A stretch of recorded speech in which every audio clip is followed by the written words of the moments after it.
નમસ્કાર, શો ટાઈમમાં આપનું સ્વાગત છે. ભાવનગરના કુંભારવાડા વિસ્તારમાં બ્રાન્ડેડ કંપનીના એન્જિન ઓઇલના નામે લૂઝ ઓઇલ પધરાવી દેવાના ગોરખધંધાનો પોલીસે પર્દાફાશ કર્યો છે.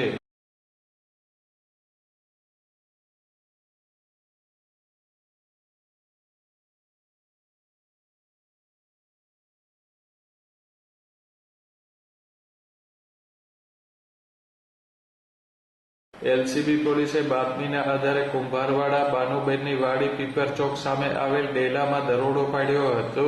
દરોડા દરમિયાન લૂઝ ઓઇલમાંથી બ્રાન્ડેડ કંપનીનું ઓઇલ બનાવવાનું યુનિટ મળી આવ્યું હતું.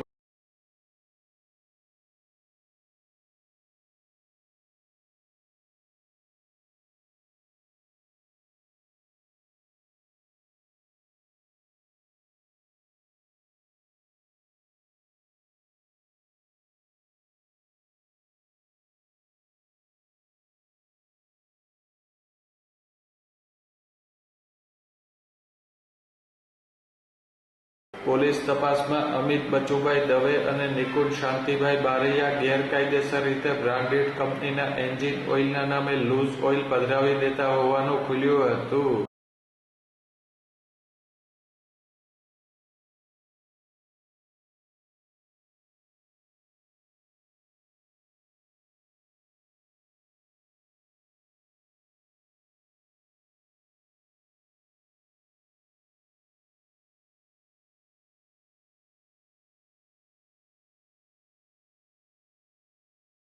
એલસીબી પોલીસે રૂપિયા 1,68,000નો મુદ્દામાલ કબજે કરી કાયદેસર કાર્યવાહી હાથ ધરી છે.